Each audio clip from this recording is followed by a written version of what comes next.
Hola, muy buenos días. Tengan, como siempre, sean ustedes bienvenidos a esta transmisión y producción de carácter cultural, como ya lo saben todos ustedes. Y pues para nosotros es grato que nos sigan acompañando y aprovechamos la oportunidad, mejor dicho, de agradecerles todos los likes y mensajes que nos envían a, este, a Pepe y a un servidor. Bueno, pues seguimos con la tarea y con la labor de seguir compartiendo nuestras lecturas, nuestras percepciones críticas acerca del desarrollo de la historia, repito, de la cultura, del arte, de la ciencia, la tecnología y todo lo que son o constituyen temas de actualidad en este primer cuarto del siglo XXI. Hoy vamos a tocar el tema que hemos titulado La poética artesanal de César Vallejo, uno de los más grandes poetas revolucionarios, hablando en términos literarios, del siglo XX, no tan solo del continente americano, particularmente de su país natal, que fue Perú, o el Perú, la gran cultura andina, que también, como la mexicana, pues tuvo un gran desarrollo eh, de carácter antropológico, arquitectónico, lingüístico, religioso y también, obviamente, educativo y cultural. Bueno, y pues, en especial, repito, nosotros hacemos un análisis y unos comentarios acerca de cuáles fueron las fuentes, dijéramos, una de tantas, y una de las claves, otra también especial, sobre la que el gran poeta vanguardista y experimental se inspiró para poder escribir su gran poesía, particularmente a partir del libro Trilce y aparta España, aparta de Mistecalis, entre otros más. Bueno, César Vallejo en sí constituye uno de los talentos, de los genios más revolucionarios que ha existido en la literatura, en la poética universal. Por la serie de experimentos y por la serie de búsquedas que hizo para poder eh, escribir, formular su propia escritura de su poesía. Y bueno, pues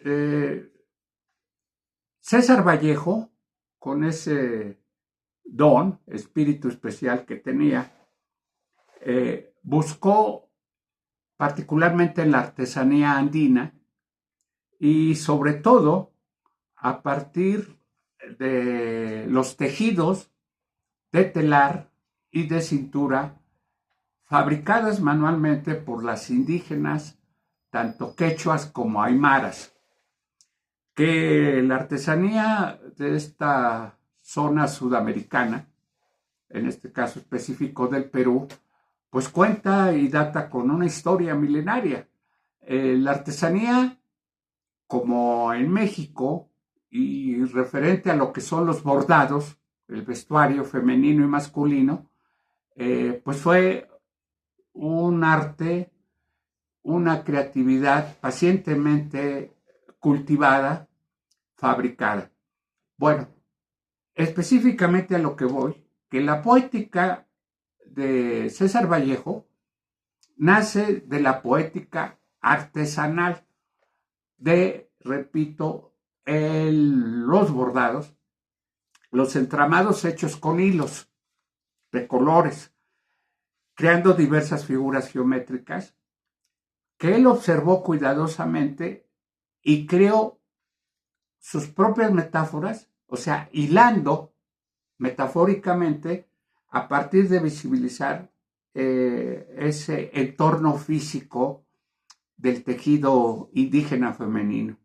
De tal modo que ahí desprende, exhibe pues esa capacidad para entender el significado sagrado y milenario que tenían los bordados. es como él va componiendo, estructurando sus líneas, sus versos, sus ritmos, su materia física y su musicalidad. De ahí viene precisamente la gran aportación hecha a la poesía hispanoamericana y sobre todo universal. O sea, parece un dato menor, pero es otra de las facetas que se están estudiando por expertos de todo el mundo para encontrar cómo fue posible que él pudo hacer este entramado, este tejido, como si fuera una mujer indígena tejedora. Y eso es de lo que vamos a hablar hoy. Pepe. Sí, maestro, gracias.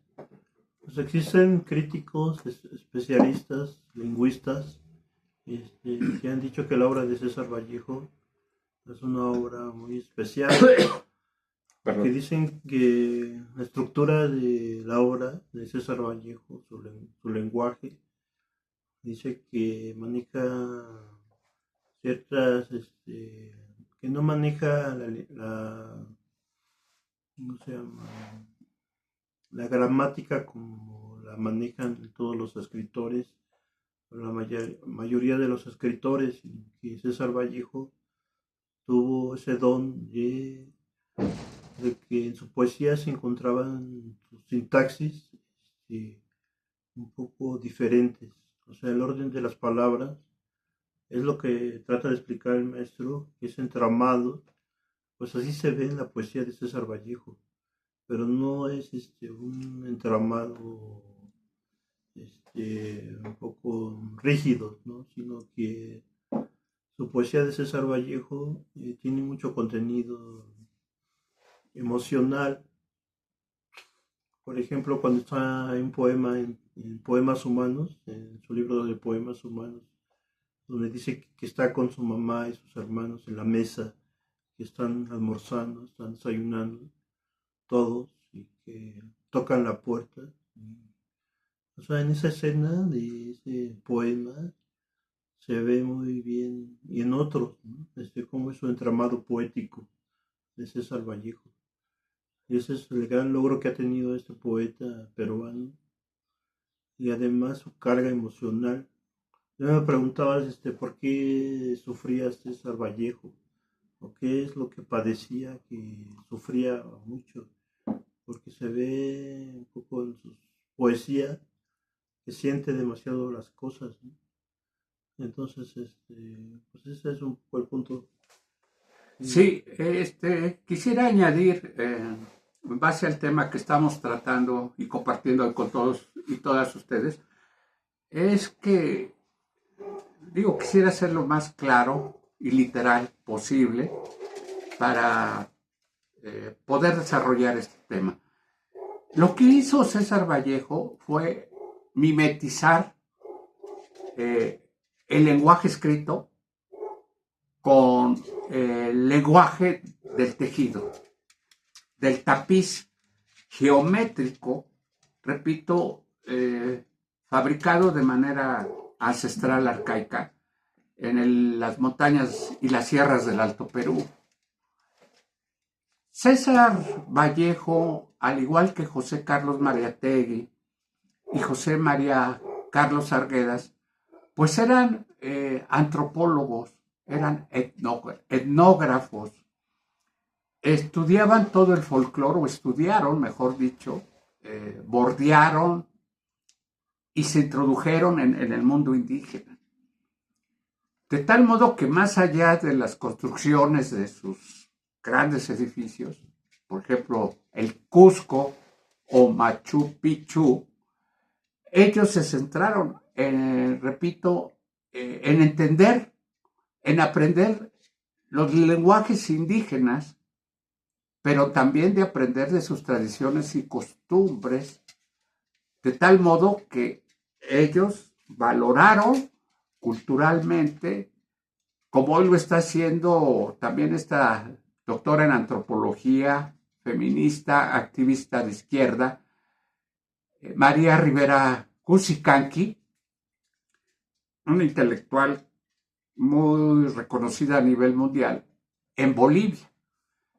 Rivera Cusicanqui, igual que Arguedas, o igual que que Mariátegui, e igual que César Vallejo, se fueron a vivir al lado de las comunidades indígenas, de manera solidaria, de manera armonizada, puesto que ellos, como decía Pepe, sintieron en carne propia no tan solo la explotación de los finqueros, los encomenderos, los españoles y los criollos que se instalaron después de la conquista en esa región importante de América Latina, como lo hicieron en México y en todo Centroamérica, en Norteamérica, etc. Sin embargo, repito, esta tradición de alguna forma fue para ellos una forma también de redimir, de rescatar esta riqueza arqueológica, antropológica y etnográfica. Y cada quien, Arguedas y Mariátegui, lo llevaron a sus ensayos políticos de tipo marxista, estudiando a todas las comunidades indígenas y el sistema de opresión esclavista que estaban sufriendo desde hace siglos. Pero Vallejo va, como poeta que es, se va y busca el significado, los símbolos que estaban aparentemente ocultos y latentes en todo, digamos, este estambre de algodón y de anilinas de color, diciendo, aquí están las metáforas, las palabras, las imágenes que yo necesito para trasladarlo a una hoja en blanco y escribir mis poesías, escritas a mano. O sea, él tuvo la certidumbre y la paciencia y la sabiduría suficiente para entender el lenguaje de la artesanía andina. De ahí que se derive una de las, digamos, claves importantes de la configuración literaria de César Vallejo. Pues César Vallejo, una muestra, por ejemplo, de la forma en que escribía César Vallejo, el que contiene pues algo diferente a otros escritores, es en su libro Poemas Humanos, donde dice, el segundo poema dice, mi madre me está acomodando el cuello del abrigo, dice, no porque está nevando, dice, sino para que empiece a nevar. O sea, esa frase o esa línea de César Vallejo, yo le encuentro ahí un poder, ¿no? Un poder muy fuerte que un poeta, un escritor puede decir, en el caso de dar órdenes a la naturaleza, ¿no? O sea, que para que empiece a nevar. Entonces, me acomoda el cuello del abrigo no porque está nevando, sino para que empiece a nevar. Y en esa línea también está circunscrito con un poco de misterio, yo lo veo así, ¿no?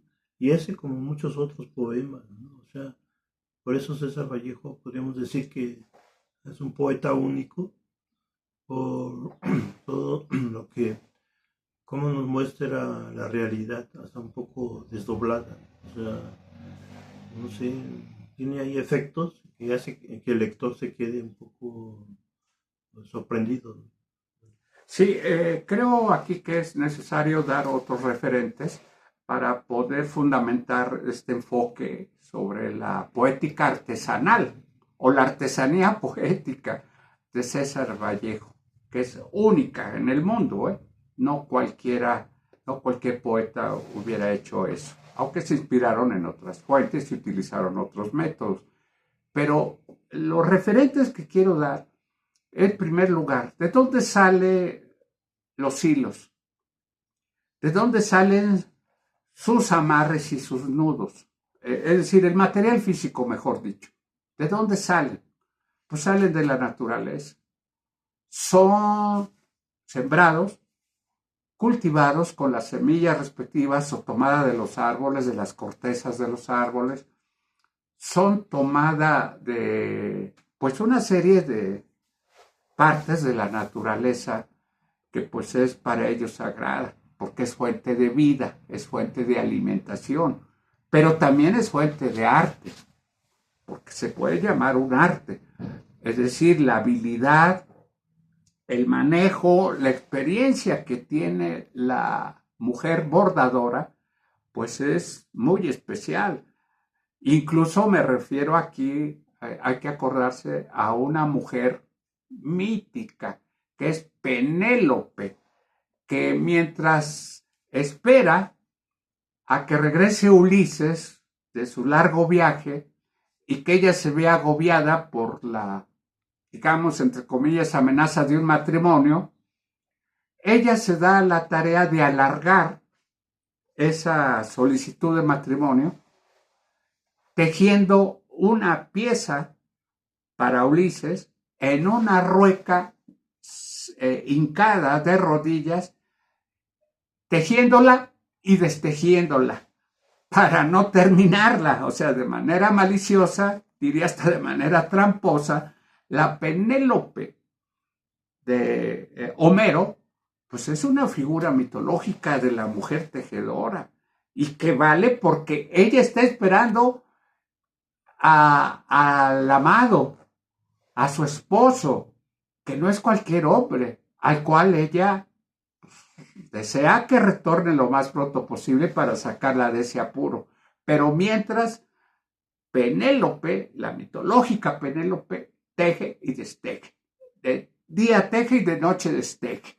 Y bueno, pues así hace una, digamos, una pieza alegórica infinita, como la de las mil y una noches, como la mujer de las mil y una noches, que para no ser asesinada, al jeque árabe le cuenta una historia diferente con quien lo entretiene y alarga la posibilidad de que no la mate. Y bueno, esas son las mil y unas noches, según Borges, ¿verdad?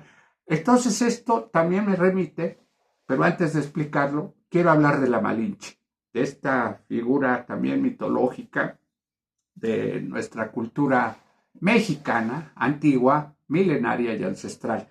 Referirme a su huipil de colores. Bello el huipil, bien acabado, y quienes le obsequiaron 2 huipiles. Pepe, por favor. Sí, pues un poco, hablando de la vida de César Vallejo, me preguntaba si él, siendo un escritor peruano, por qué motivos fue a París, ¿no? Porque estuvo en París varios años, no sé cuántos, pero yo me preguntaba cuáles fueron los motivos por qué fue a París. Y también dentro de su obra está escrito figuras, ¿no? La ciudad de París. Entonces, es una pregunta que yo me hago. Y lo que comentaba el maestro del tejer y de los textos, bueno, de que la palabra texto viene de tejer, o sea, los textos literarios son obra que se compone a través de tejer ideas, de tejer palabras. Entonces, de ahí proviene la palabra texto. Y es muy interesante esto. Sí, es un dato muy interesante el que anotas, Pepe. Este texto, no lo puedo afirmar, pero sí también quiero quiero creer que también viene o también deriva o se va hacia la palabra textil. El texto, lo textual, lo intertextual, porque finalmente en las formas figurativas, por eso le llamo arte a la artesanía andina o mexicana, es un arte, porque está utilizando figuras, figuras referente hacia su vida cotidiana, a su sentido de convivencia, porque finalmente el patrón tejido lo que va a mostrar es ese equilibrio, esa armonía, ante la cual, pues, todos los que habitan en estas comunidades, pues tienen hace sentido para ellos, pues. Repito, tiene una simbología, incluso como subraya Pepe, de carácter espiritual. O sea, es equivalente a la preparación de las armas indígenas, ¿verdad? Que significan un ritual sagrado, el preparar lanzas, preparar cuchillos de obsidiana, flechas, las pecheras, o sea, los escudos protectores, tienen un significado sagrado. Y volviendo al punto y aclarando o informando lo que Pepe pregunta de manera pertinente, ¿por qué se fue para París? Bueno, porque sucedió un caso muy dramático, muy trágico para Vallejo, que él fue un militante muy activo, un militante político, de salir a las calles a protestar en contra de las injusticias cometidas en contra de sus hermanos de raza, sus conciudadanos, y en alguna protesta pública que se hizo ahí en una de las ciudades, creo que Ayacucho, Perú, ahorita no recuerdo bien el nombre, bueno, él participó, sin embargo, la multitud un tanto desordenada, anárquica, hubo quienes se atrevieron a quemar precisamente la casa de la policía, el edificio propiamente de la policía del lugar. Y ahí hubo un muerto que murió pues asesinado por medio de una pistola, de unos balazos. Para desgracia de Vallejo, que no tuvo nada que ver ni con el incendio ni con el crimen, para su mala fortuna, César Vallejo andaba armado, llevaba una pistola. Incluso, bueno, pues se demostró que él no la había disparado, y de hecho no la disparó alguien, una gente anónima que participaba en la revuelta, en la protesta política de ese día, por lo cual fue acusado de un crimen, y mientras investigaba, él duró más o menos aproximadamente 8 o 9 meses en la cárcel. Bueno, pues ya estaba amenazado de muerte y se tuvo que ir para París, o sea, exilarse, porque ya habían amenazado también el gobierno represivo con matarlo, porque lo consideraron un agente político muy peligroso, y de hecho lo era. Él era de valor civil, de valor militante. Él no se andaba por las ramas, para nada. Entonces, bueno, pues él prefiere exiliarse a París, y es como llega, ya empieza a trabajar de traductor, de periodista cultural, uno de los mejores cronistas del París de principios del siglo XX, que es muy bien narrado por Baudelaire y que es muy bien estudiado por Walter Benjamin, ¿verdad? A ese París es a donde llega en los 20 y se convierte en cronista y se convierte en periodista cultural. Repito, uno de los escritores en la mejor prosa informativa que se recuerde, que viene en sus obras completas, su trabajo periodístico. De ahí que después haga también 6 viajes continuos de varios meses a Rusia, en donde él será formado dentro de la doctrina marxista. O sea, era un revolucionario, aparte de ser un revolucionario de la poesía. Y con referencia a la Malinche, si ustedes observan bien los códices pintados, dibujados por nuestros artesanos tlaxcaltecas, nuestros tlacuilos, ¿verdad? Nuestros escritores indígenas, y que también, aparte del códice de Tlaxcala, se contempla en el gran mural, en la parte central, a la Malinche, en medio, muy poderosa, la gran señora, muy poderosa, en medio, dominando el diálogo entre Xicoténcatl el Viejo, el Tiasca Mayor y Cortés, ¿verdad? Que están parados a sus costados. Bueno, ahí uno puede ver, visibilizar el huipil blanco con las grecas, digamos, con los florilegios pictóricos de colores usados por la Malinche. Si no mal recuerdo y la memoria, perdón, no me falla de vuelta, uno de ellos, de estos huipiles blancos, el primero fue obsequiado por los tlaxcaltecas, que la admiraron, que la respetaron, que hasta la idolatraron.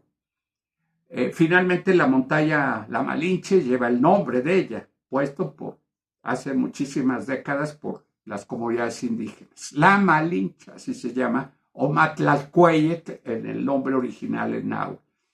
Y el otro, huipil, fue regalado por un asombrado y maravillado Moctezuma Xocoyotzin, el emperador máximo de toda Mesoamérica, azteca o nahua, como ustedes le quieran llamar. Él deslumbraba ante su belleza, su lozanía juvenil y su inteligencia desbordante. Mandó a traer un huipil para obsequiárselo como un reconocimiento no tan solo a su figura humana y a su belleza de rostro, cabello, que alucinan todos los españoles, empezando por Bernal Díaz del Castillo, ¿verdad? Que dice, no, esta mujer era muy guapa, muy bella la Malinche. Y bueno, Cortés también por algo la había seducido y atraído para conveniencias de sus intereses mercenarios. Pero Moctezuma le regala ese huipil. Está en la iconografía, por ahí hay que buscarla, porque después la adulteraron mucho los criollos, pintándola hasta con cabellera rubia y con zuecos o zapatos europeos. Sufrió muchas distorsiones iconográficas la Malinche, pero el punto esencial es quiénes tejieron ese vestido, quiénes cortaron la tela, quiénes se dedicaron, pues mujeres, porque esa era una actividad doméstica femenina. Acá en Tlaxcala no tan solo hacían esos vestidos para el carnaval, por ejemplo, pulseras, collares, aretes de color, las mujeres, sino también lo hacían los homosexuales, porque había una comunidad homosexual en Tlaxcala y en todo hasta en otras culturas mesoamericanas. Y ahorita comento también la rica simbología que tiene pues más de 13,000 años de haber existido y todavía existe, que es la cultura maya, que también fue una maestra en la elaboración de telas. Gracias. Pues el poema más famoso de César Vallejo se titula Heraldos Negros. Y ese poema se ve que muestra la experiencia que ha tenido con Dios y un poco porque dice, hay golpes en la vida tan fuertes como los de la ira de Dios o el odio de Dios, dice César Vallejo. Y pues ahí un poco muestra un poco esa experiencia que ha tenido sobre la relación que tuvo, yo creo, con Dios, o sea, tan un poco fuerte. Y yo veo, tanto él como muchas personas han experimentado, por ejemplo, ese odio de Dios o la ira de Dios, principalmente yo creo en su corazón, en su alma. Y entonces, pues yo una vez escribí un poema que se llama